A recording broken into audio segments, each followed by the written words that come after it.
We've gone past 8 o'clock. Well, I think we've got most people on anyway, so I'll make a start. People will join in halfway through anyway. Thank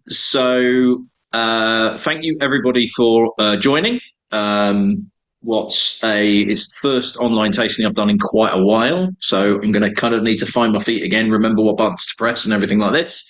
So there is chat available on this, which I have opened this time. I've remembered to open it, so I'll keep an eye on if anybody wants to make comments. But I do encourage people to kind of get off mute and actually ask questions and things like that. I've got as much information as I possibly can from the team at Raasay. So Gregor, who's the sales manager, I had a few questions that I couldn't get the ins and outs of, so I've gone to him and he's given me the information.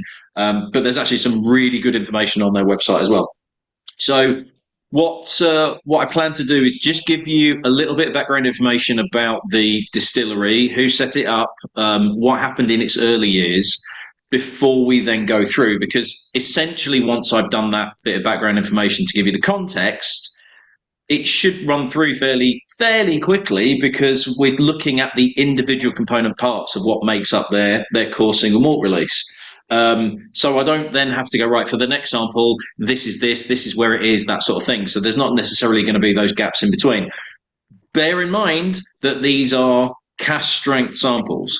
So the lowest is 60.5%. So these are pretty strong stuff. The little sample bottles have lids on, so you don't have to drink all of it. And if you want to, because I have essentially the proportions of what they use the 6 cask recipe, I've got the proportions of what then goes into what would be the cask strength release at the end of it. So if you did want to save some of each to sort of essentially blend your own to see if you can match what the cask strength release is going to taste like, you're going to want more of the rye whiskey. You're going to want more of that than the other two, but equal parts peated and unpeated. But I will go into that when we get to the cask strength at the end. So if you want to keep some aside, that's absolutely fine, because these are strong stuff. If you want to add water, fully understand, that's no problem at all. I've got that much left of the first one, so I'm not sure I'm going to have enough to actually add water to it. You don't have to drink all these. If you want to save some of them, you might find that actually it opens up a little bit. If you leave the lids open and let it air a little bit, it might open up a little bit more as we're going through the evening. So I am going to mute everybody initially, and I'm just going to give you some background information about the Raasay Distillery, the Isle of Raasay Distillery. And I need to find where the button is to do. There we go. Participants. No, that one. There we go. Right. So I'm going to mute all, and you will have the option to unmute yourself if you want to make any comments or if you want to ask. But let me just give you the background history about the Isle of Raasay Distillery. So this was a company that was founded the distillery itself was founded in 2017. So Isle of Raasay is right next to the Isle of Skye, right on the sort of Hebrides of Scotland. And if we zoom in a little bit closer, you can see, because I'm sure you can see my mouse, the distillery overlooks basically across to the Isle of Skye. So it was set up by Alistair Day and her business partner, the guy Bill Dobby. So this is Alistair on the left, Bill is on the right. Bill is an online entrepreneur who I'm sure he's responsible for the dating website Plenty of Fish. So that's where he's got his money from. But in all honesty, the driving force behind the business is Alistair. And that's because Alistair's great-grandfather was a gentleman called Richard Day, who, if you've come across any of the Tweedale brands, so that is a brand of single grain and blended whiskies, his picture is on the back of the back label, so you can see it through the bottle. And the Tweedale is a brand that is also produced by the Raasay or the R&B company. He worked for a grocery store in Coldstream called J&A Davidson, and he eventually took the business over in 1923, but he worked for the grocery store as a whiskey blender. And this was, if you've been on my tastings where we talk about Gordon MacPhail or I talk about Famous Grouse and things like that, a key job for a lot of grocery stores was essentially purchasing whiskies from local distilleries, blending them together, and then selling them to the local community. So there is a sales ledger in existence that has been passed down through the family of the days, which is not only the sales ledger, but also the blending recipes. And Alistair, I had the privilege of meeting Alistair once because when I was working for Gordon MacPhail, we were actually the UK distributor for their first release of whiskey, which wasn't actually theirs. And I'll go into that in a second. But he met with us at a team meeting and told us that they used to, as a family, get together at Christmas or at gatherings, and the book would come out, and they'd go through these recipes from nearly 100 years ago, and go, "Oh, wouldn't it be fantastic if we could revitalize these whiskies, or if we could bring them back to existence?" And there's distilleries on there that have long gone, and they were doing research in terms of what distillery is this, which one is it, when did it exist, when did it close down. So he had worked in food production and marketing. So he already had kind of like touchstones involved in the food and beverage business as a whole. This picture I took, it was a team meeting at the Tullibardine Distillery. Alistair came and met us to introduce himself and talk about the business and what his plans were for the Raasay Distillery and moving forward from that. We were told he was going to bring the book with us. We were expecting either in a glass case or in a briefcase with white gloves, and he literally just walked in, tucked under his arm, handed it round. "Oh, have a look at that. See what you can do." We're trying desperately kind of to turn the pages delicately, and he was just like, "Yeah, it's been through our family for this long. We've thrown it around the place. It's absolutely fine. Don't worry about it." But his passion, his integrity, his enthusiasm, his need to kind of be honest about what they were doing, but also pay homage to what his family, his great grandfather had done, was really, really eye opening and really encouraging. So, like I say, the distillery was set up under the banner of R&B Distillers. This is the name of the parent company, because the intention was initially to have a distillery on Raasay and a distillery in the Borders. So it was going to be Raasay and Borders Distillers. The Borders Distillery, there is a Borders Distillery in existence, doesn't have anything to do with R&B. Their Borders Distillery came close to coming to fruition and never actually happened. I think they had problems with permits and land ownership and things like that. So they have literally just concentrated on the Raasay distillery. So it was set up, it was up and running. It's sort of an unusual. There's rooms available in this part of it's sort of like a mansion house with the distillery built next door. This picture is actually from a drone, and they've done that weird tilt shift effect. This is not a model. This is the real thing. Behind there is the warehousing where they're storing the barrels for maturation. There are rooms in this part of the building with a restaurant there, so you can actually stay on the distillery, and that is the site overlooking the Isle of Skye. So it's an amazing location, absolutely stunning. If you get the chance to stay there as well, the hospitality there is absolutely superb. Now, when they were in the process of deciding what to do for their whiskey, they released something called While We Wait that came out. I think there was 4 or 5 batches, and this is what G&M were responsible for when I was working for them. And this was essentially their advert for what Raasay was going to be. It wasn't their whiskey. And at the time, it was a lightly peated Highland single malt whiskey that was finished in Tuscan red wine casks. And one of the guys who's now with Lindores Abbey, he was a sales manager with Raasay, and I met him around Sheffield. We actually had breakfast in a McDonald's, and we got asked by the member of staff in the McDonald's if we could move the bottles away from the table, because we were kind of worrying some of the other people that were having their breakfast, because he was pulling the bottles out going, this is what we're doing, this is what we're planning, while we're munching on a McMuffin. They were purchasing casks of red wine from Tuscany, from a particular winery. Can't remember the name of the winery. It's completely gone. But that was the intention, was it was going to be lightly peated island whiskey. They were going to finish off in the Tuscan casks to get this red wine element through. And that was what it was going to be. So While We Wait was actually produced with at the Loch Lomond distillery. They were producing the whiskey because they have peated and unpeated whiskies that are available. So Loch Lomond were doing it on their behalf.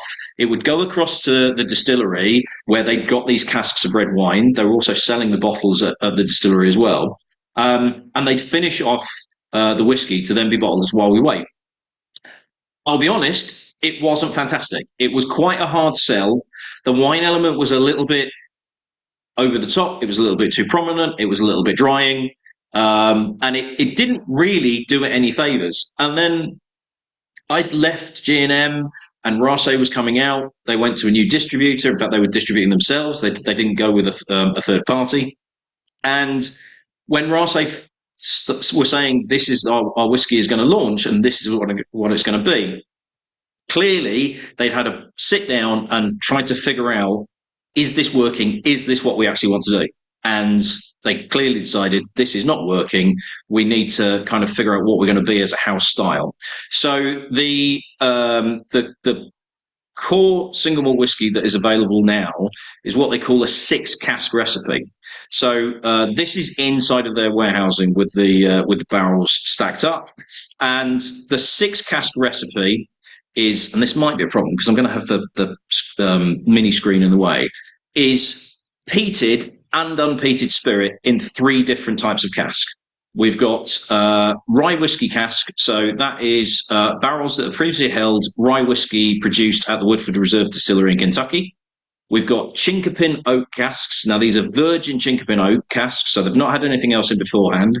I'll explain why they've used chinkapin specifically when we get to that one on the unpeated, but they've specifically worked with this type of wood to create a flavour profile to work with everything else. And then red wine casks that are sourced from Bordeaux, not just the one winery, as you will find out as well. So peated, unpeated, 3 different types of casks for each one, hence they call it their 6-cask recipe. And what we have is now they call it Nasia, which is Gaelic for the 6. It came out 2 years ago initially, which was a cask strength range of each individual component part to allow people to be able to try those individual sections of the whiskey to then see how they work together to create a whole. This particular tasting that we've got is something called Through the Ages. And the reason it's called that is this is their first age statement. So this is a 5-year-old, although they've called it 5 years young. But the intention for Through the Ages is at 5 years, 7, 9, and 11, there will be this single cask strength set released. So in 2 years' time, we will have the same thing again, but they'll be 7 years old and 9 and 11. The unpeated come out first. So the unpeated came out in July, and then the peated came out in late August, early September. I don't know why they don't do both at the same time. I think part of it is because when they do the runs of peated and unpeated, they actually do the peated run for half the year, unpeated for the other half of the year. So in order to get the ages, you've actually got to bottle at slightly different times. And again, I can tell you that because I've got the details of when they were bottled and disgorged and filled and everything like this. So that's the background story behind what we are then going to be trying. And that was the reason for them putting in as the bonus the cask strength, because that is made up of the 6 parts that we are then going to explore. So the first one that we've got, and I will give you the information about each one as we go through, but I'll then open it up to everybody to get your feedback. Like I say, if you want to add water, that's absolutely fine. I would recommend giving it a nose, giving it a try without water first. And then if you feel it needs water being added, please feel free to do so. So the first one that we've got is maturation in a rye whiskey cask that came from the Woodford Reserve Distillery. Now, the mash bill of Woodford's rye whiskey is not 100% rye. It's actually 53% rye, 33% corn, 14% barley. This came from a single American standard barrel of 190 litres, filled on the 29th of March 2019. It was disgorged on the 24th of June of this year, and all of the unpeated ones were disgorged on the same day. So this particular one is 5 years, 2 months, and 25 days old, and it's bottled at 61.2%. So Woodford Reserve, very well-known bourbon distillery. You'll find the standard bottling available in the supermarkets. So it's just east of Lexington in Kentucky. Founded in 1812, and although it's not been operating continuously since that point, it's recognised as one of the oldest distilleries in Kentucky. It's currently owned by Brown-Forman, who also own Jack Daniels, Old Forester, and Brown-Forman also own Ben Riach, Glendronach, and Glenglassaugh. So that will be on to the next one. So let me stop sharing it, and I will open it to the room. If you would like to... There we go. This is the problem of... There we go. So it might pop up if you want to unmute. If you want to give me your thoughts, opinions.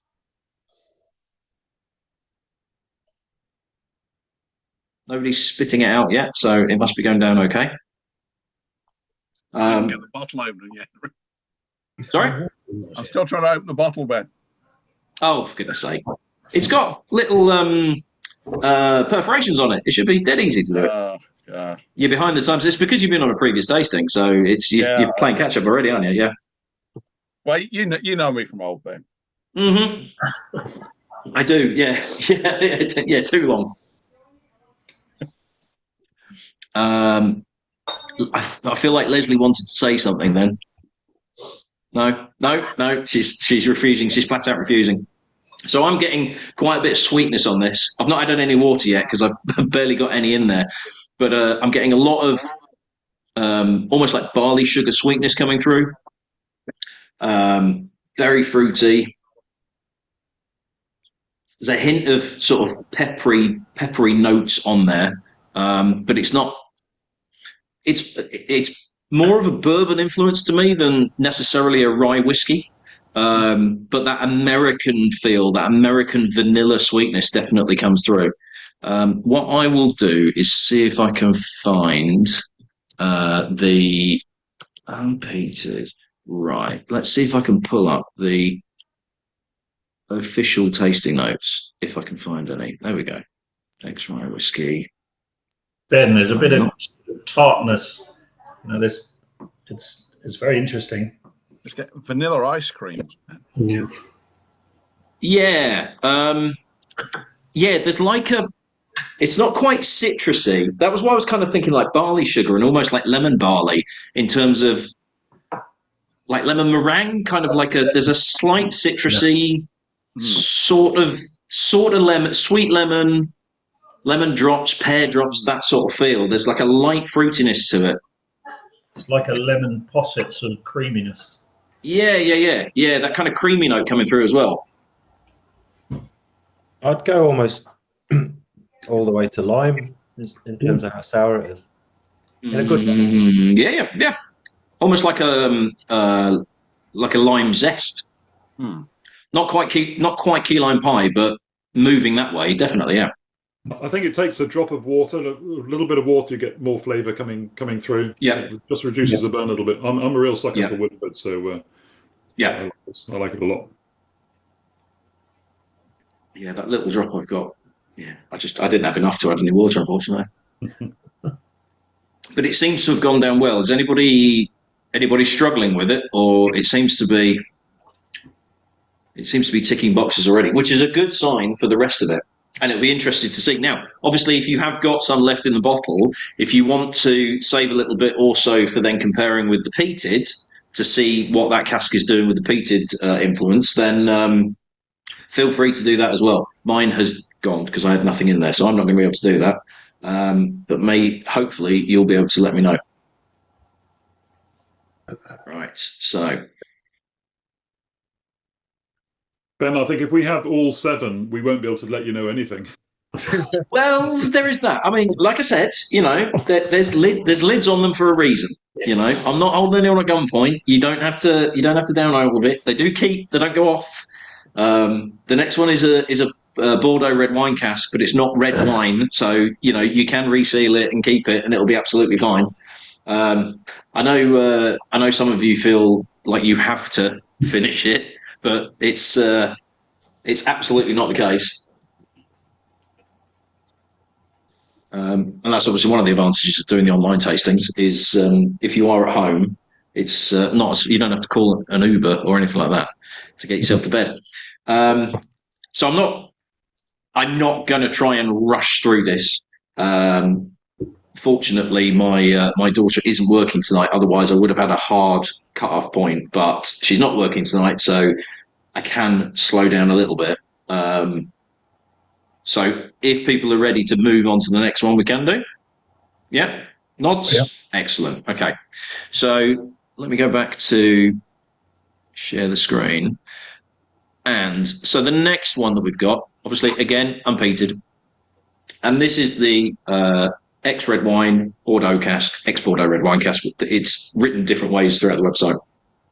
Interestingly, though, the Bordeaux winery in question, the estate, is Chateau Margaux. So this is a 225-litre French oak barrique.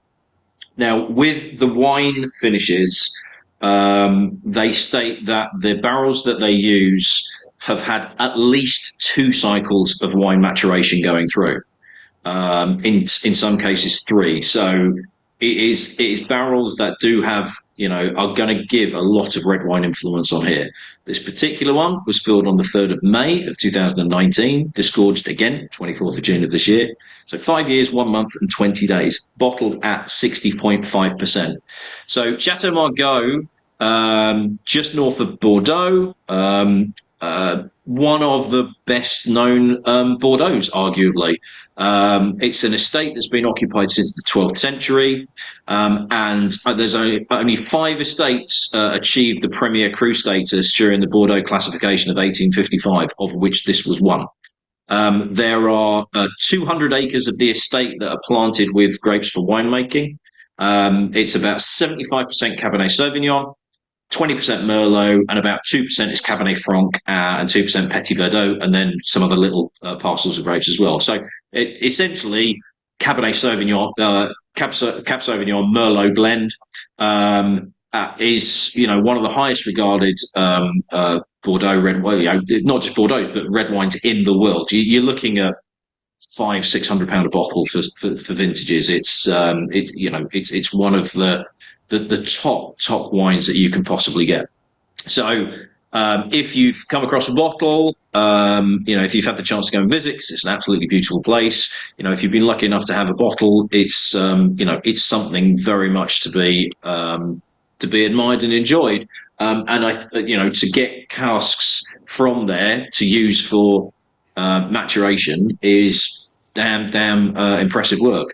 So bottled at 6.5 as well, and we'd be looking for the kind of the red fruit notes coming through, and potentially some of that tannin element. The grape skins that kind of give that slightly drying note, slightly peppery. There's dark red fruits coming through. It's how much of an intensity of that. Now, red wine casks tend to work really well for whiskey maturation, particularly with peated as well. But the danger is that if the balance is off, it becomes a bit like you've had a glass of red wine, you've still got a little bit in the bottom, you tip some whiskey in, but it's just too drying, it's too tannic, it sucks all the moisture out of your mouth, that sort of feel. So what are we thinking of this? I mean, I get the wine straight away on the nose.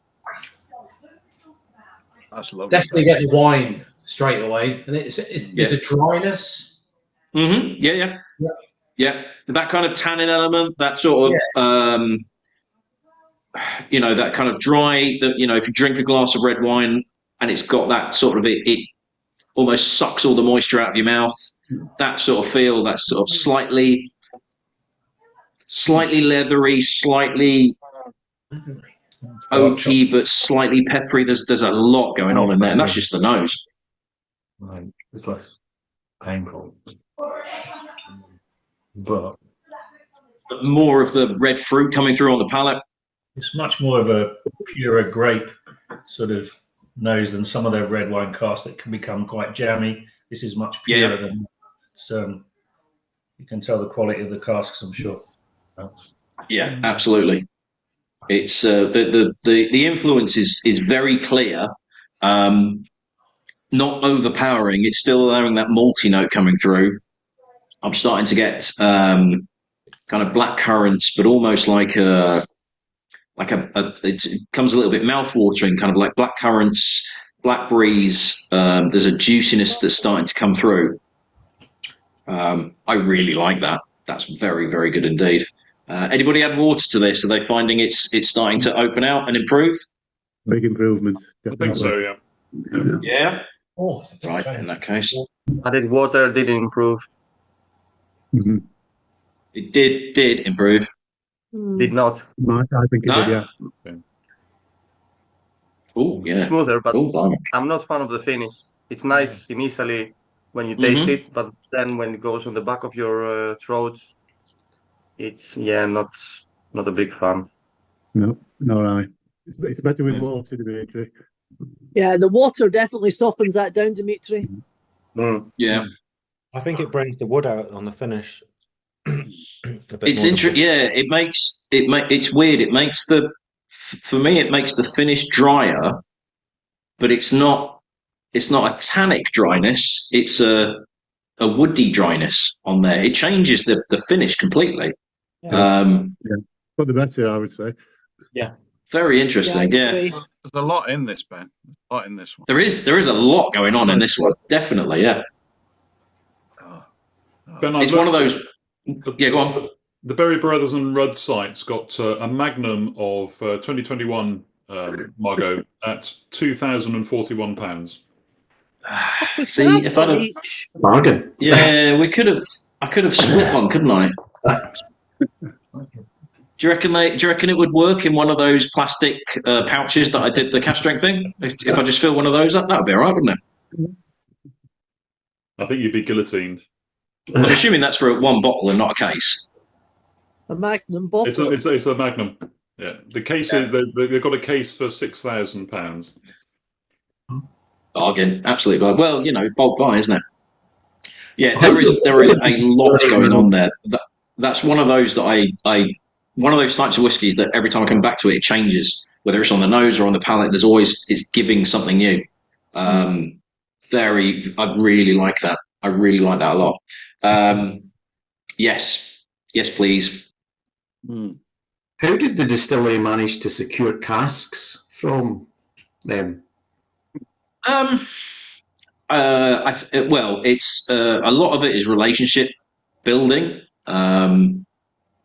It's not necessarily going to be just cold hard cash, but if you can build a relationship with a winery where you're going to make the most of what you're doing with the cask, and it's interesting that they don't really shout about it. So if on the website they have these data sheets, which I've printed out, but that's where I've got all the information on. So a little bit like Ardnam Merkin, in that they will give you all the details of when it was filled, how big the barrel was, that sort of thing, even down to the amount of litres of alcohol that were filled in it at the time, that sort of thing. But that's where it says it's Margaux casks. But on any of the other, it doesn't say it on the bottle, it doesn't say it on the actual website. You've got to dig deep to find that information. And you'd think it would be something they'd really shout about, but it might be a case of that, we've got this relationship that's been built between the distillery and the wineries. And as you'll see when we move to the peated, it's not Margaux, but it's very close by. You can basically say, yes, we want some of the casks to mature our whiskey, but we're going to treat them with respect, and we actually want to kind of make the most of them, rather than we just want a load of casks and we're going to bang them out. So it's one of those where it's connections and networking and just kind of like building these relationships with whether it's you're at shows or festivals or just meetings and things like that allow you to then kind of be able to source these casks just through conversations, just literally by pure luck. So I'd love the story. I'd love to hear the story from Alistair as to how they managed to essentially start those ties with Margaux and then gain casks from them. But yeah, I don't think it's anything like they literally went to Margaux with a checkbook and said, "We want your casks." It's like I say, it's building that reputation as well. Raasay have got a really good reputation. They've won Whiskey of the Year in numbers of awards, so they built that reputation to then be able to then approach places like this and go, yes, we want to work with you. So let's move on to the third one, which is our virgin Chinkapin oak. So I'm just going to clean the glass and my palette, and I will tell you about Chinkapin oak, because this was a little bit more unusual. So let me share the screen. Share screen. So the virgin Chinkapin oak. Now you might see Chinkapin in other websites or other bottlings where it's CHINQUAPIN. It's also known as yellow chestnut, and there was another type of chestnut as well. But it's a chestnut tree that's native to the Midwest. So it's, again, 190 litre American Standard barrel, filled on the 31st of May, 2019. So 5 years and 23 days, bottled at 61.2%. Chinkapin oak's a little bit unusual. So it's Midwest of America, and certain genuses of Chinkapin oak essentially originate from Chicago in particular. It's known for providing deeper, darker fruit flavors than Quercus alba, which is the sort of predominant sort of European oak and American oak that's used. You get much darker fruit flavors coming through, but there's not as much of it available. So it tends to be used either as finishing or kind of essentially in small batches, as Raasay have done. The team actually did quite a bit of work in terms of working on char levels and toast levels, in terms of toasting the barrel, charring them. How much do you toast and char them to kind of let the liquid soak in, but still kind of maintain the integrity of it? And they did quite a bit of work with the Spirit of Vin distillery, which is a Swedish distillery that is incredibly experimental. As you can probably tell by the conical flask-shaped bottle, the owner, whose name has completely escaped me, and I actually did a tasting on one of their vodkas a few years ago, is very scientific and very analytical. So they basically work together to try and establish, right, what char level do we use, what barrel size do we do? It's like really down to the nitty gritty to try and maximize the amount of flavor that they were pulling out of the casks that they were using. So that's the next one. So we'll stop the share on this. So whereas the Bordeaux, we had that kind of red berry and tannin and a bit of dryness coming through, this should give us sort of more stewed fruits, prunes, raisins, dark fruit flavors, that sort of feel. So let's see if we can pull this out. If anybody's got any thoughts already.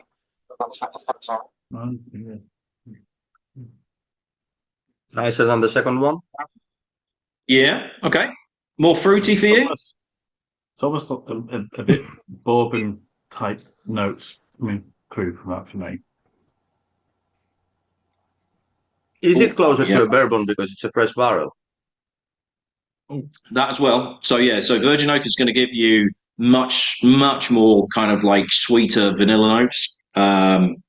There's a sweetness on this that reminds me of I think it was the Benromach Organic, which again was virgin oak, and that was really, really sweet. This is a very sweet whiskey, bordering liqueur-y type, almost in that like candy floss sweetness. A lot. There's dark fruit. It's not quite as dark fruity as I thought it was going to be. It's a really medicinal note in there somewhere. I can't quite, like almost like a hint of mint or something on there, yes, like menthol. Mint, and I think there's something else. It's lovely, but I can't quite pin it down. Licorice. It's a bit of licorice. Bit of licorice. Yeah, aniseedy type. Yes, good shout, Paul. Yeah. Oh, that's really. Yeah, I really like the Bordeaux one, but I think this is actually a step up from that. Yeah, so much flavour. It's also got a different viscous quality as well. Mm. Mm. Yeah, it feels thicker. It feels thicker, oilier, denser. Yeah. Oh, that's lovely, Ben. That's really, really nice. Yeah. I mean, I'd like to take the credit for it, but I had nothing to do with this one. I'll pass on your message to the people that actually made it. We both No, that's are enjoying it. It's a much nicer than the second one, which I didn't like at all. This is really nice. Yeah.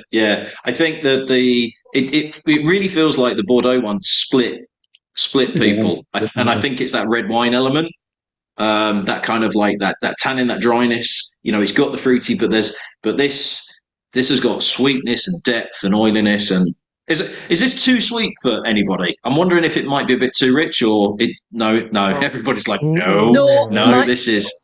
No, I have to say that I'm beginning to wonder if I'm drinking the same thing as the rest of you, because I actually think I really don't like it. Oh, okay, right.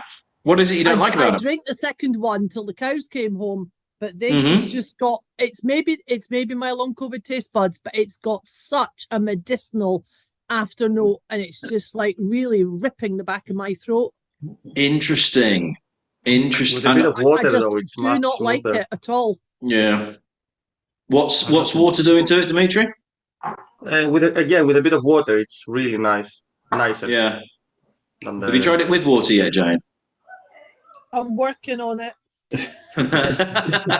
I'll just stick to the first release. It's fine. Yeah. Although it's interesting that you pick up on the medicinal bit that obviously some of the others have, but for you it seems more pronounced. But like you say, maybe that's something that you're picking up on. You're more sensitive to than some of the others.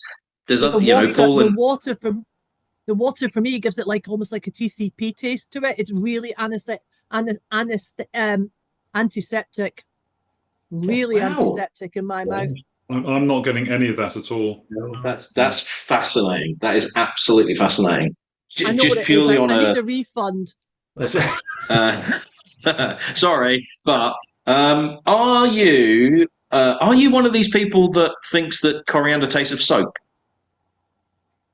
I think coriander tastes revolting since I've had long COVID, but not particularly soapy. Okay, yeah, because it's something that stuck with me. I read it ages ago, but apparently there is there is this weird genetic thing where certain people, and I think they have like narrowed it down to literally there's a part of the DNA that one change in a bit of DNA, and there are certain people that they think the coriander tastes of soap, and they can't get anywhere near it, but nobody else gets it, and it's this literally one genetic change in the genetic code, and it changes how certain people taste something. Yeah. So, and you know, we all pick up on different things, and it could be that you're more hypersensitive to this particular element because, like Ian, I'm getting like more menthol, but I don't, and I've just added water to this little bit, and I'm really struggling to get any kind of medicinal thing. But obviously for you, it is. That's absolutely fascinating. I'll just stick to the Bordeaux one. It's fine. It's completely putting you off. It'd be really interesting to see now when we get to the peated what you think of that. If that still cuts through, or if that is accentuated with the peatiness. Cool. I mean, cool in terms of a really interesting way. Right. So let's then move on to our. Yeah. You're right, Julian. I think Jane is a super taster. She is one of them, and a lot of super taste. Is it? It's a high proportion of super tasters tend to be female as well. I'm sure that's the case. I remember of course. I think you're right, Ben. Yeah. Yeah. I mean, it makes sense. So let's move on to the next one, which is where we move into the peated 3. So this is back to the Woodford Reserve. So again, same mash bill, same type of cask. This was filled earlier. This was filled in 30th of November, 2018. And these 3 were disgorged on the 15th of August of this year. So again, that's kind of because they are doing half year of peated and half year of unpeated, depending on when it's been filled, in order to get this 5 years and bottled and out in time, they've had to stagger the release of it. And rather than just sit on the unpeated, go, right, let's get the unpeated out because we still need to essentially wait for the peated set, the peated run, to reach its age and to get that out, and then do that on a second run. So 61.2%. Now, if you've got any of the unpeated and you want to compare the two, do feel free. I'd be interested. Now, I have none left of the unpeated because I had very, very little remaining from when I decanted the sets. So I can't compare the unpeated to the peated. So if somebody can give me some feedback on that, that would be great. Chris has asked, do I know where they're getting their peated malt? And as it happens, I do. I asked where they were getting the peated malt from, and also what the ppm was, and was the ppm different in each particular one. So the Raasay tend to work at about 11 ppm. There is slight differences between all of them. Generally speaking, it's about 6 to 11 ppm, and that is post distillation, because some of the information on there was kind of implying that the ppm was kind of either 20, 30, or one of them was even saying 50, which I thought was definitely wrong. But if you're getting malted barley at, say, 20 ppm, once you've gone through the distillation process, that will knock that ppm level down in the final spirit. So you are looking at, for this selection, about 11 ppm. They don't do any malting in the distillery because the island is just not big enough. The barley is from Aberdeenshire and it comes in pre-malted. I think it's crisp. I'm not 100% certain, but there was a few kind of like elements where it pointed towards it being crisp.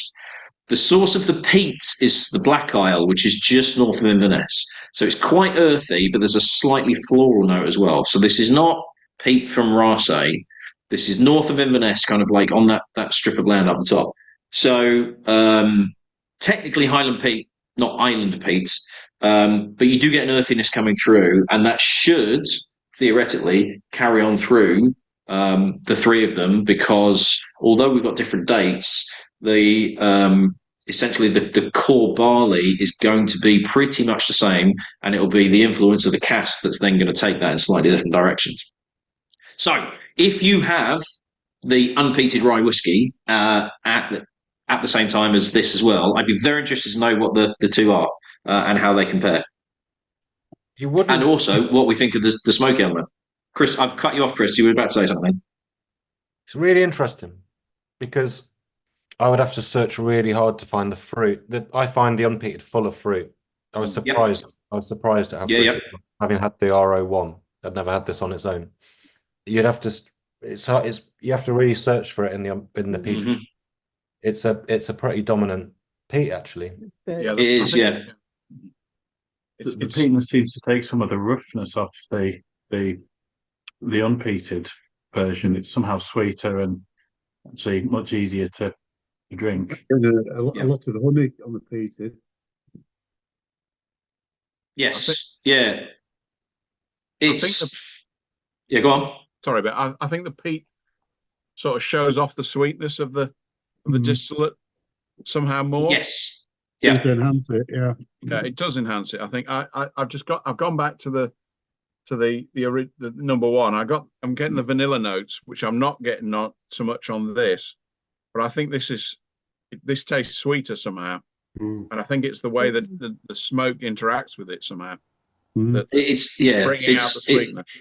It's sweeter, but it's not as Chris said. It's not as we've lost all that citrusy note that was going through on the unpeated. Yes, I think all that lemon element, the lemon lime, lemon posset, meringue, lemon cream, that's gone, and we've got a lot of vanilla, which works really well with the smokiness, but we've not got that element of the citrus notes coming through. Quite herbal though.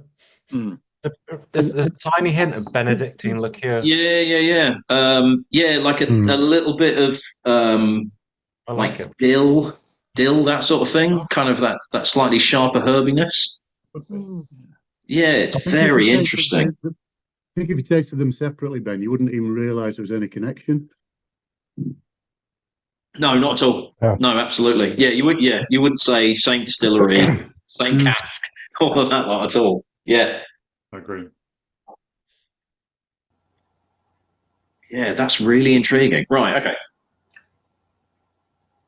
So, have we got any non-PT whiskey fans in? Because obviously, the next three is going to be a little bit tricky, but I'm assuming that we're all okay with it. Yeah, Demetrius got his hand up. favourite. Out of choice, I would tend to go for the unpeated, but out of the four that we've tried, this is actually this peated one is my favourite. I think the peatiness comes through more on the nose than it does with the taste, and this it could be a peated convert on this one. Yeah, and it will be interesting to see how you feel, because not exactly, but technically the peatiness is the same all the way through, and it'll be interesting to see how you feel of what the cask is then doing to that type of smokiness, because there is an earthiness to it, slight ashiness. It reminds me a little bit of Kilhoman, but it's not as ashy, but it's a nice earthy bonfire note to it. So it's a relatively young whiskey as well. That's the other thing. Yeah, absolutely, yeah. But I don't think it tastes like it. I don't think it's. But it's still got that drying aspect and stripping moisture out of you. It's still. Yeah, and I would have said I've just looking at the chat with Julian. I'd agree. I would have said more than 11 ppm. Because they claim that that's their maximum. I would have said maybe close to 20, just with the earthiness that's in there.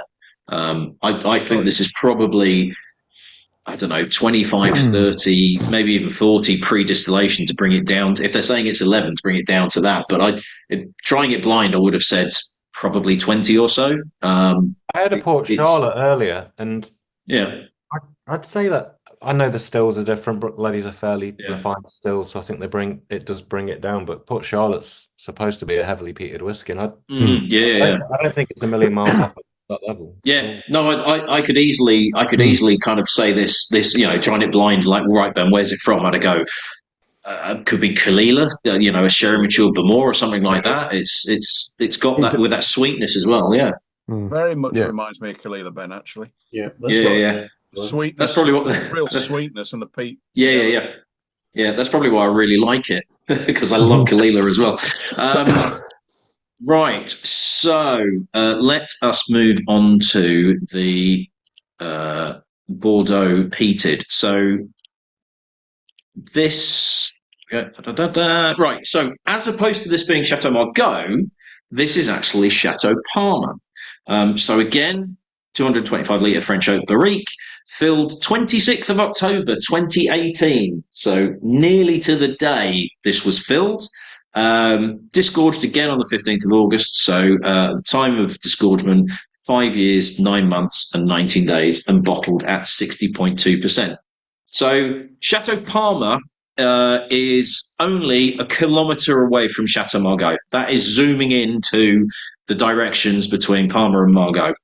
And it's Chateau Parma. It's actually an Englishman who took over the estate in 1814, and it's named after him. Now, officially, it's a troisième cru, so third cru Bordeaux, but it's very widely considered that the best Chateau Parma more than rivals the likes of Margaux.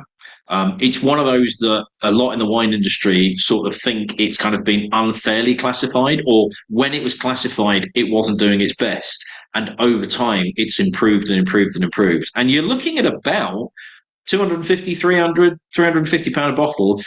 They do another bottling called Alter Ego, which is a completely different blend, and they don't consider as a kind of second level. It's as good as, it's just a different blend. So this is not a we couldn't get Margaux and therefore we're going to have to sort of we had to get cheap cask or anything like that. This is again a really well regarded Bordeaux. Again, same blend, Cabernet Sauvignon, Merlot. So we're looking for, although it's not the same winery, we are looking for very similar elements with this, but obviously now with this peated element. So if I press the button again. I'd be very interested to see what this is. What you think of this? Now, I do have a little bit of the unpeated as well, so I can do a side by side on this, That's which is foul, Ben. I always want to interesting. sue them. You are? I said that's foul. I want to sue them. You want to? It's foul. You want to shoot them? Wow. Not shoot them. And you weren't a fan of Fine you weren't a fan charges. of the other one either, were you? I think it's a lot sweeter on the nose somehow, but it just seems quite confused with the taste. I can't quite. No, just no. Yeah. I'm not liking this at all.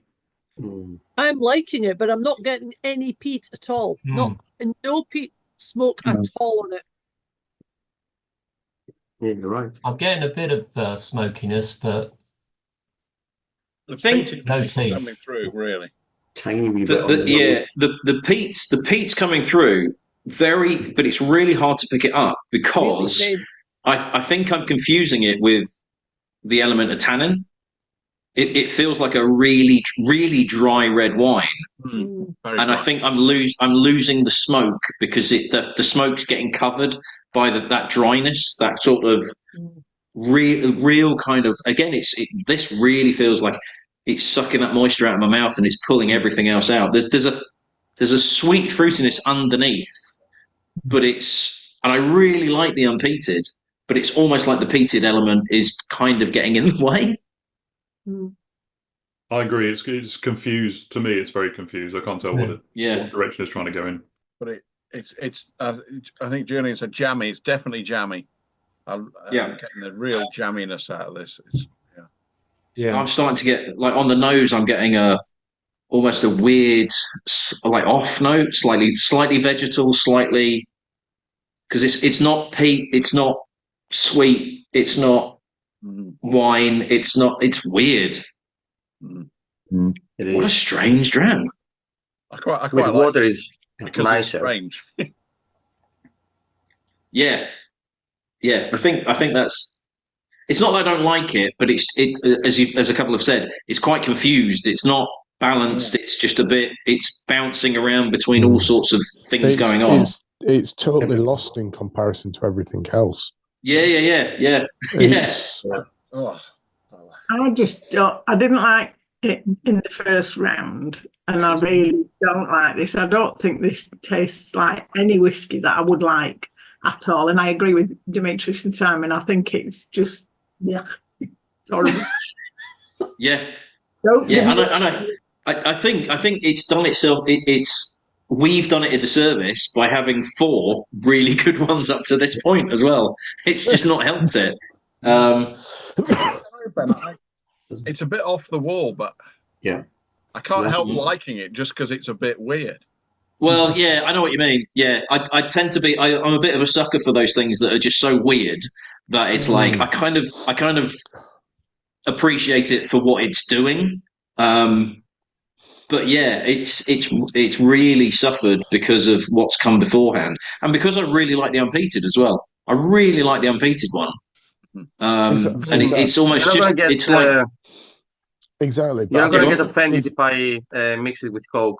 Mate, you do what you want.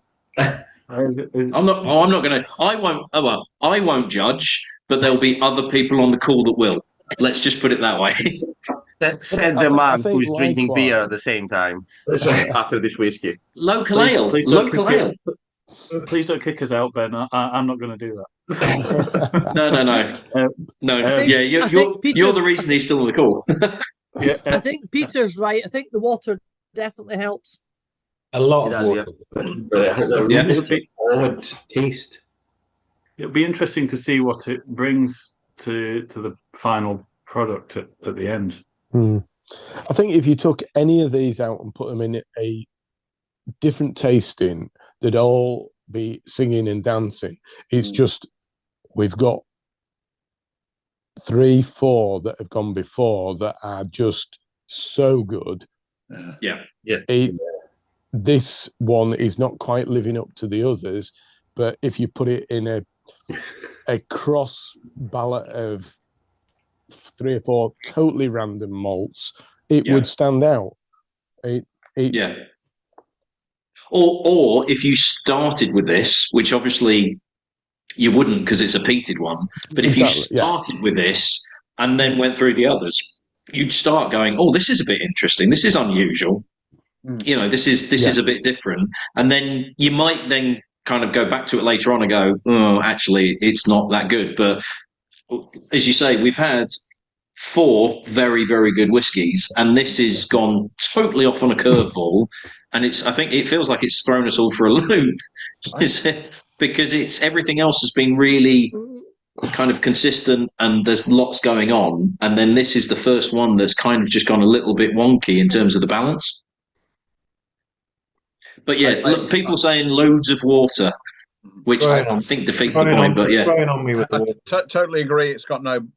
It's lacking balance. What I've but I really like I really like it, Ben. Sorry, don't apologise. I feel like I'm going against everybody else on the tasting. No, that's fine. That's what we want.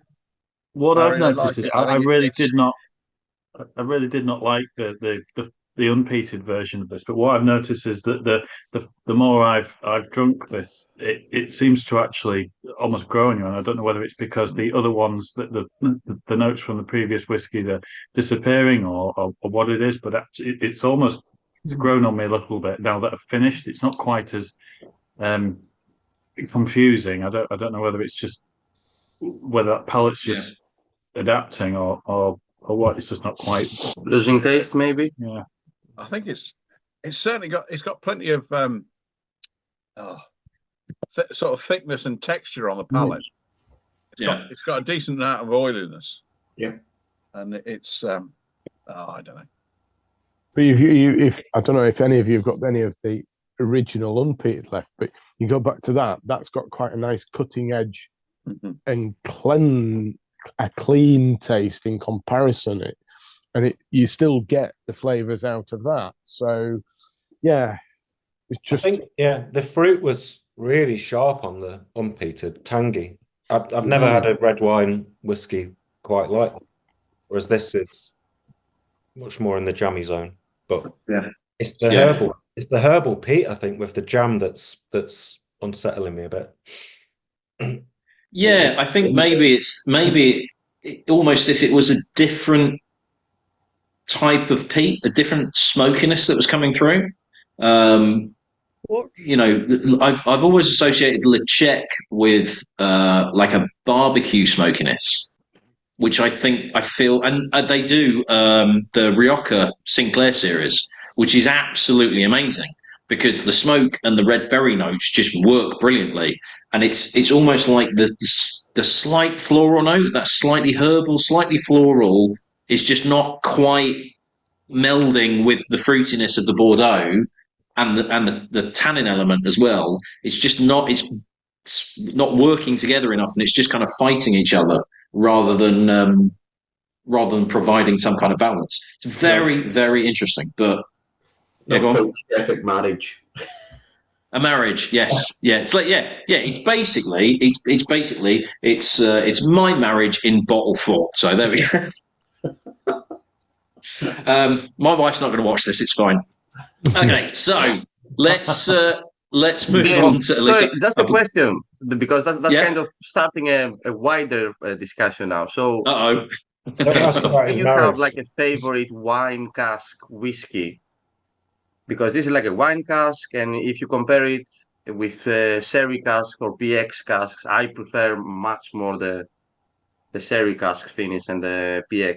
So do you, or just to the whole group, do you like in general the wine cask finished whiskies?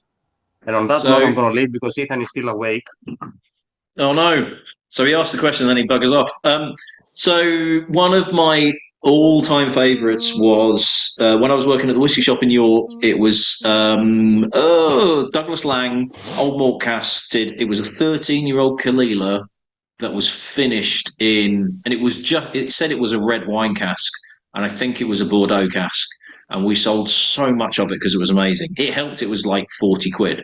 But I've kind of found that red wine casks and peated whiskey until tonight worked really, really well. And this is one of the few ones I've come across where, and I've had I had a New Zealand one that was a Cabernet Sauvignon finish rather than maturation, and that was just it was so unbalanced. There was barely any whiskey. It was all really dry red wine. But I've tended to find that red wine peated whiskies, like I say, the Lechec Sinclair Rioja finish is just incredible stuff. It's absolutely amazing. So what have we got? So we've got Vocation. Oh, blimey, Margot Barrel 33-month-old beer at 9.8%. Blimey. Yeah, long row reds are a bit hit and miss, but I've always struggled with Pinot Noir casks in particular. But I'm not a big fan of Pinot Noir anyway because of the vegetal notes that come through. And I'm a sucker for PX. Anything that's got PX on the label, I'll go for. Anybody else in the room? Do we like? Is there any finishes that we prefer? Ben, if you're making a Manhattan sour, then obviously a red wine finished whiskey works really well with that. Yeah, absolutely. But do you not find the fact that the wine cask finishes are a much newer addition to the market? If you've got them a lot more upfront now compared to what they were 10 years ago. Everybody seems to have a wine finish of some form or other compared to 10, 15 years ago when they just didn't seem to be there. It was all sherry or peat. Yeah, so it's a combination of and a lot of it is so Jim Swan, who was the consultant for the likes of Filey Bay and Cavalan and Kilhoman. He introduced the STR process to a lot of new distilleries because for them, entering into the market and needing to buy cask for maturation, the demand of sherry and bourbon cask was so high that you needed to find an alternative. Now, red wine finishes, you have less of a risk of pulling out that tannin effect, but STRs almost completely changed the game because it's meant that a lot of new distilleries have been able to come in early with flavor forward whiskies straight off the bat at like 3, 4, 5 years old. What's going to be interesting is to see how they develop over time and actually will they start to actually tail off once you get to 10, 15, or have they got enough in them to keep going to the like 20s and 30s? But I was fortunate enough when I was with G&M that we did it was essentially a staff training trip to Hereth for 3 days, and we visited Williams Humbert bodega, and we also went to the cooperage, one of the cooperages that we use, and sat with this, had a meeting with the owner of it, who was the most stereotypical kind of Spanish millionaire you could possibly imagine, kind of like, like linen jacket, cigar in one hand, big moustache, the whole lot. And he essentially turned around to us and said, we are making casks for seasoning. There is no old sherry casks anymore. We went around Williams Humbert and they were telling us that there isn't any, there's no aged sherry casks.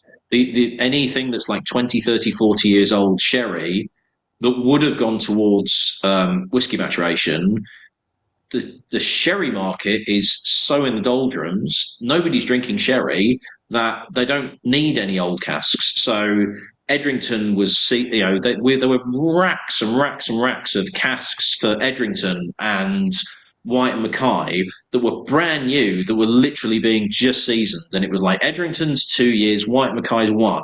And then right at the end, there was this little stack of about 10 casks, and that was G&M's casks that was being seasoned for 3 years. So sherry maturation it's a seasoned cask. Bourbon maturation it's easier to get hold of bourbon casks because they're increasing their production, but there's so many distilleries out there that to try and find something else. And if it is a case of right, we've got these bourbon casks. We'll do initial maturation for, say, 4 or 5 years, whatever, and then we'll do a finish in these wine casks because they're cheaper. Now, obviously, what that means is that these casks are going to start getting more expensive as well. I'm no doubt that there'll be, at some point, there'll be a raft of tequila casks, beer casks, all sorts of other casks. And that's one of the main reasons that Diageo in particular were pushing the Scotch Whisky Association to allow maturation in casks other than bourbon, sherry, and wine casks, because there's not enough out there. IPA casks, So, for instance. yeah. So there'll be all sorts of casks if they can use it and it's cheaper, they'll use it.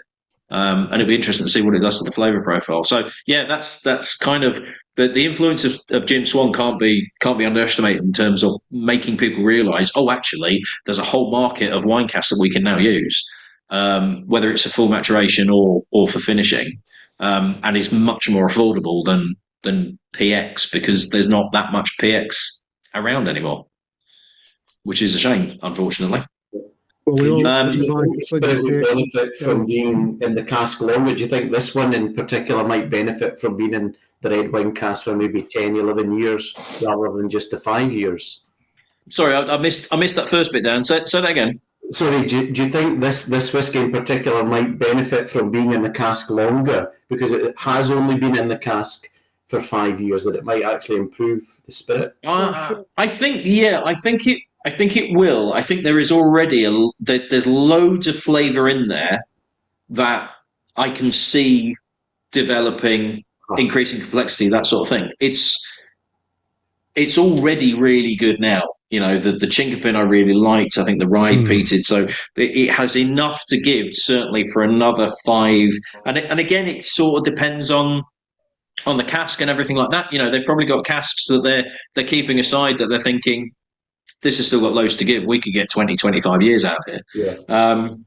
So yes, I think with these casks there is that opportunity, and it will be really interesting. Obviously, I'm expecting everybody on the call tonight and that's watching on YouTube to, in 2 years' time, when we get to the 7-year-old, to be back on. I wasn't going to turn around and say, can you save some of this for the next 2 years? But, it would be nice if we could. But it'll be really interesting to kind of do the 7 and the 9 and the 11, and then potentially look back at these videos and these discussions to see how it has developed. But I can absolutely see, not necessarily improvement, but I can see development for at least another 5 years. Yeah. More than confident that that's going to happen, definitely. Right, so let us go to I was about to say our final one, but it's not, because this is our penultimate one. This is the final of the Narcia, the final of the 6. So this is, again, the Chinkopin Virgin Oak, peated, filled 29th of January 2019. So 5 years, 6 months, and 16 days at 61.9%. That will be going on to the cash strength. So there is basically nothing else that I need to discuss about this, because I've obviously talked about the Chinkopin Oak. What I am interested in on this one in particular is mainly Jane, to see if she picks up on the medicinal element that she got from the first, because she seemed to be the only one that kind of got that was getting that out. And I do wonder whether I found the peated element changed the rye in particular, whether the peated element changes this, whether it accentuates it or masks it, makes it more approachable for you, or actually accentuates that medicinal note that you were getting through. Tension's killing me. No pressure, Ben. She's taking her time. No, I am taking my time.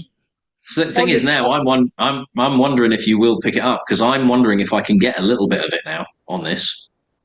On the nose, I can definitely get that kind of, what I'd almost describe as a kind of Isla TCP kind of nose. I'm definitely getting. Yeah, I think that's what I'm getting. I'm getting more menthol, but it's going in a little bit into that, that euthymol toothpaste. Mm-hmm. Getting that kind of way.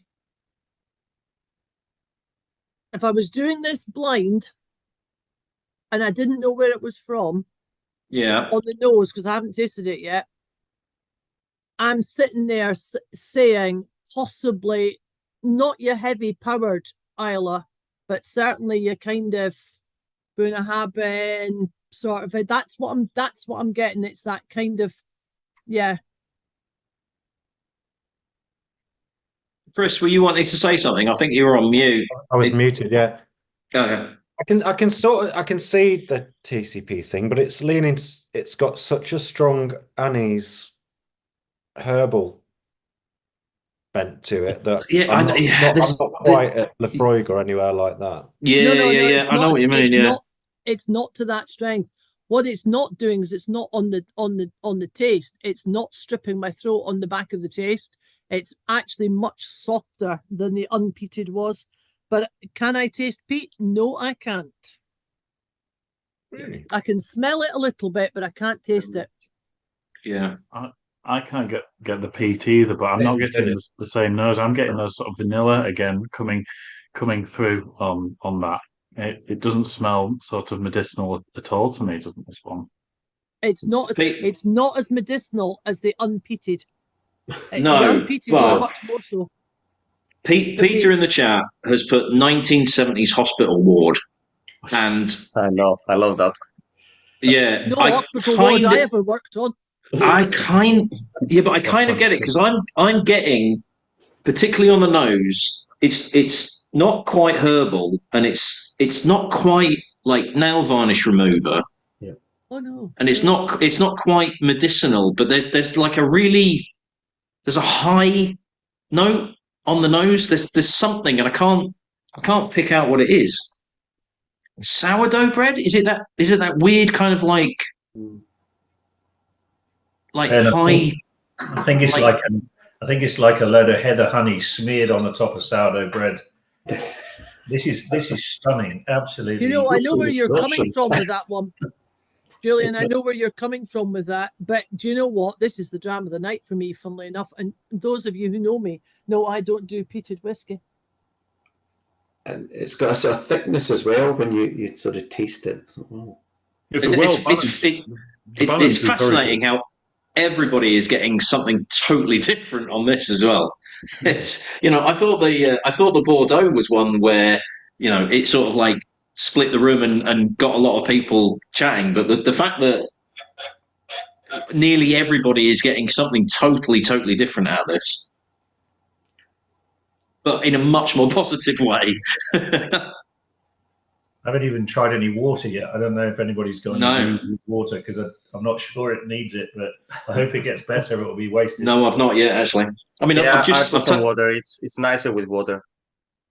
I've just taken a nose of it, and I've now got the instant feel I got was really high cocoa dark chocolate. I put water with it, but I preferred it without the water. Oh, I've just put water in it, and I've got even more dark chocolate coming through now. I almost want a clean glass to put some in with water, so I'll be back in a second. I don't want to ruin that. I'm going for another glass. That's dangerous. Oh, yes, no, a little bit of water, that really opens it up. Yeah. Oh, yeah, get that sourdough note now. Stunning. Just with a little bit of water really opens it out. I think it's blinding on the palate, but I'm finding it really funny on the nose. Yeah, no, I know what you mean. Yeah, there's something on the nose that I just can't pick out, but it's but on the palate, it's absolutely phenomenal. How long had everybody had theirs open for before the tasting started? Mine had been open for about an hour before the tasting started. I opened them as we've gone along. Just minutes. Yeah. Likewise, yeah. Yeah, I usually open them early, but I didn't on this one. And that's interesting, because mine were opened about mistake. Mine were opened about 7:30. And I've been struggling with these. I've been struggling with the seals, and they've been getting more and more difficult as we've been going along. They've got perforations on. They're supposed to be easier. They I've got haven't a all got Leatherman tool, perforations, Ben. so I'm all right. I'm just wondering whether having had it at room air for a while is making a difference. Oh, I would have thought so. But it's whether it's changed it in the right direction. Well, it sounds like it might have changed it in the right direction for you on this last one, anyway. It's the best one for John. It's a French cider as well. Plenty going on here, Ben. On the nose. Yeah, there's an appley flavour Yeah, to appley, yeah. Yeah, there's loads going on in that. That is that's a fantastic malt. And unusually for me, I prefer it without water. Oh, interesting. Yeah, see, for me, I think the water, not a lot, but the water definitely took it up a notch. But it's, I'm fascinated to know for you to have that reaction after the first one, the unpeated. The difference between the two is amazing. Yeah, I'm agreeing. I'm agreeing with you that I think this one tasted better with just a little bit of water. Yeah, not a lot, but yeah. Just trying it, yeah. Splash. Okay, I think what's true across the whole event, they're all quite drinkable without water. Whereas normally when you're talking cask stuff, you go, "Oh, that's a bit. I need something adding to it." Whereas none of these are unpalatable in their straight edition, which that in itself is quite good. Yeah. Quite deceptive, really. Very, yes. I've got a very dried out mouth, but it's totally irrelevant. Right, so if we move on to our final one then. So I will give you the combinations of... So the cask strength release, and this is the same for their standard bottling as well. So I went back to Gregor, who's the sales manager, and I said, do you have the proportion of what goes into your core bottlings in terms of the cask strength and also the standard? Is it literally, essentially 50-50 and then equal parts of both? And it turns out it's kind of is and kind of isn't.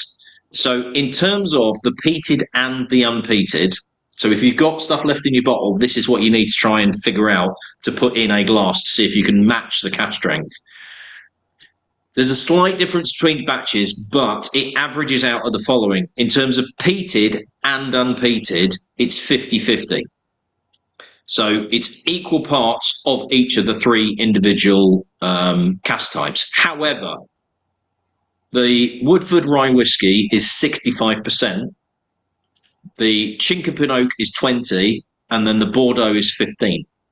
So there's less of that Bordeaux, which appears to have been the one that's kind of been the more kind of slightly out there, the one that's been a little bit more controversial for everybody. Whereas the Rye definitely has kind of been probably the most popular out of the three types across peated and unpeated. It's got more of a sweetness in there. The Bordeaux has more going on, arguably, I think, but because there is such a juxtaposition between flavours and there is so much going on, I can see why you wouldn't want that to be particularly overpowering, because it's going to potentially unbalance the whole thing. So that is the splits of what then goes into our cask strength release. So this is this year's release at 61.3%. I won't do that just yet because that's all, folks, at the moment. But if you want to try, if you've got some little bits left in your miniatures and you want to try and do a bit of blending, in fact, I will put that back on. If anybody wants to do a bit of home blending, let's go back to that. So, yeah, let's say 2/3 of the rye, but peated and unpeated, equal parts of that. Depending on how much you've got in your samples, that could be quite a lot in your glass. And if you get it right, hopefully it'll taste exactly the same as the cask strength that you've poured in another glass. And if you can pick out the individual component parts, you are a better person than I am. But what I found with this cask strength is it's got that texture. It's got that richness that we found on the Chinkopin, definitely. There's a thick feel to it. Again, I think it drinks brilliantly without water. Get a little bit of that fruitiness, the more honey than anything else. The smokiness is not apparent up front. And it might be a little bit exacerbated by the fact that we've obviously just done the 3 peated versions as well. But what do we think of this? Because we're blokes and terrible at multitasking, can you put that screen back up?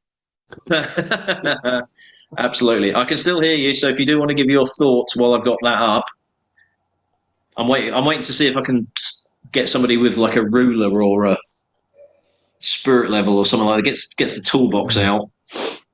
I've got the colour about right. Yeah. Which is, that's a pretty good start, because obviously there is quite a colour difference between the 3 of them as well. So if you've got the colour pretty much bang on. I think. Yeah, that looks pretty good to me.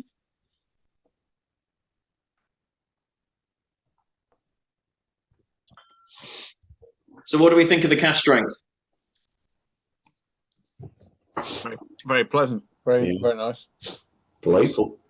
Balanced. Yeah. It's.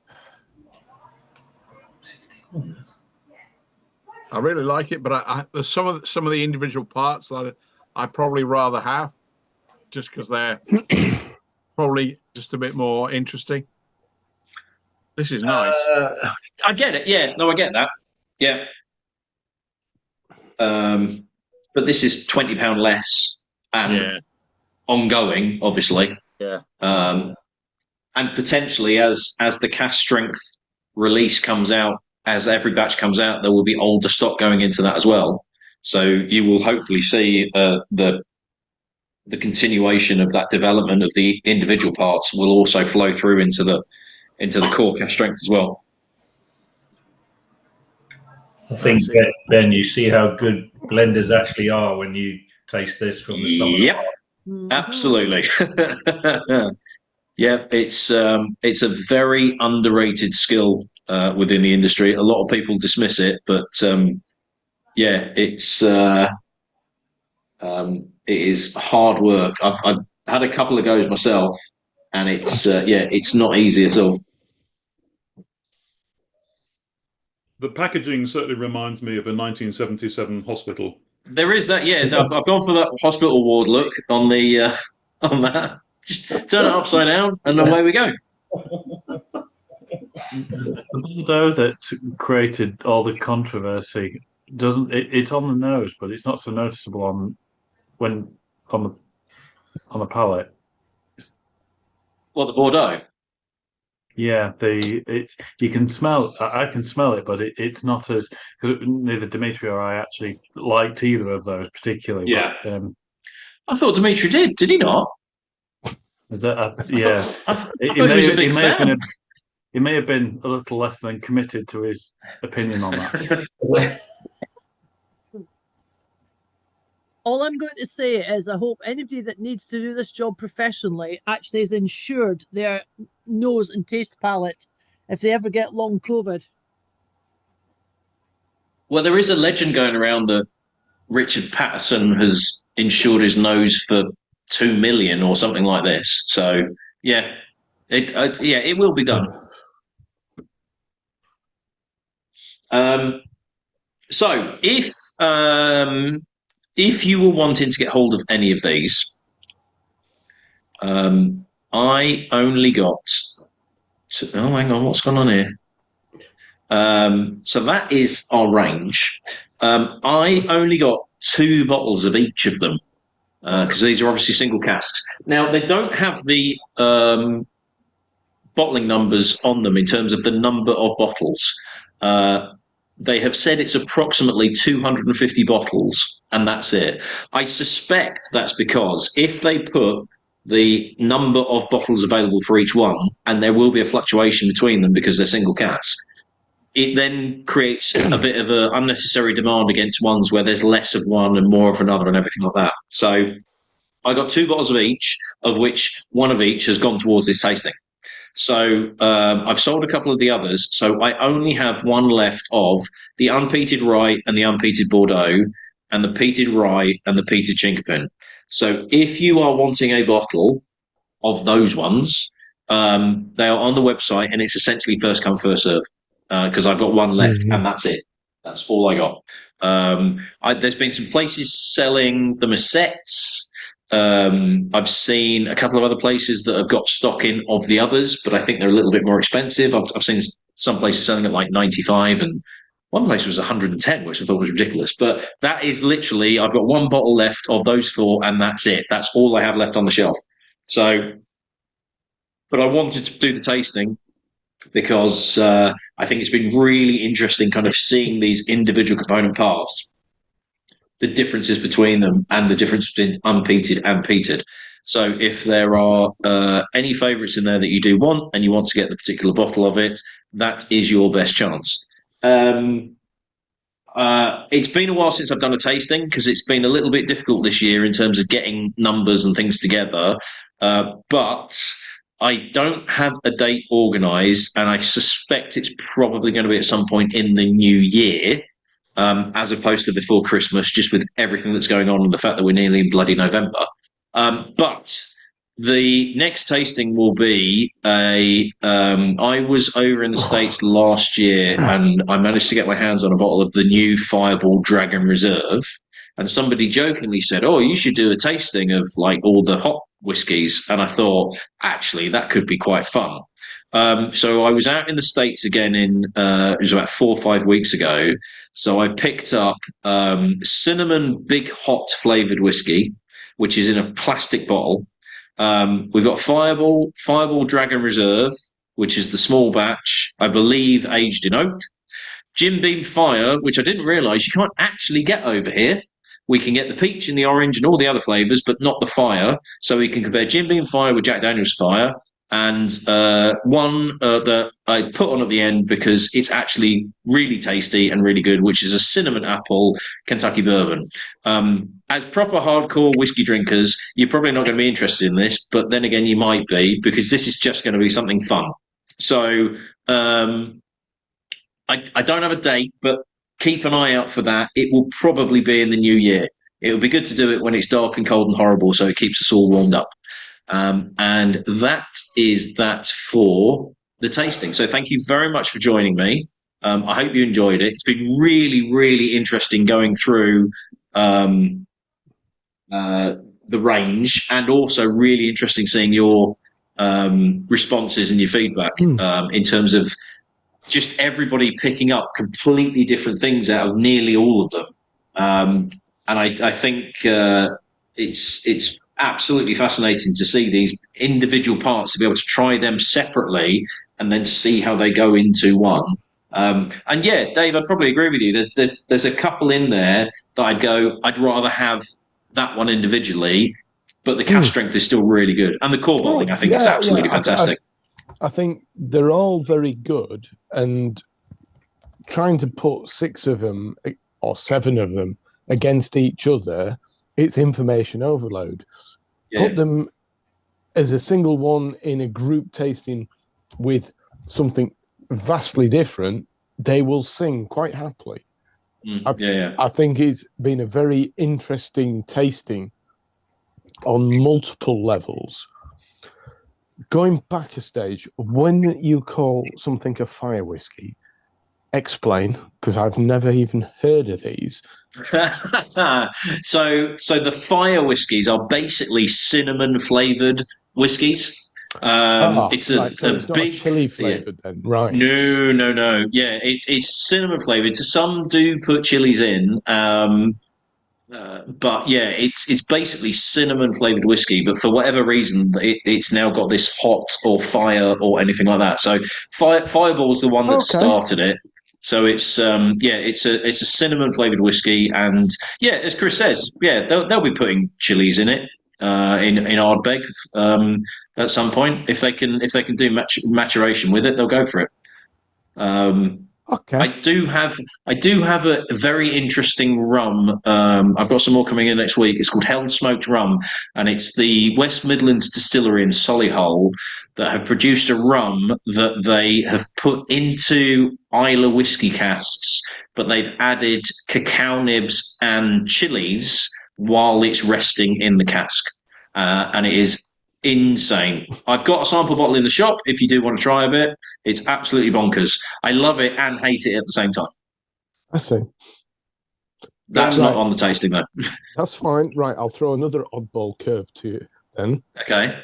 I've just come back from Dublin and had some very interesting Irish whiskies across the board.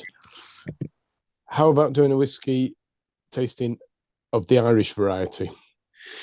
So we did one a couple of years ago for Paddy's Day, and it's been a while since I've done one, and obviously March. So I think Paddy's Day tasting. It was no, absolutely, I was gobsmacked by how many different varieties I was looking at on shelves.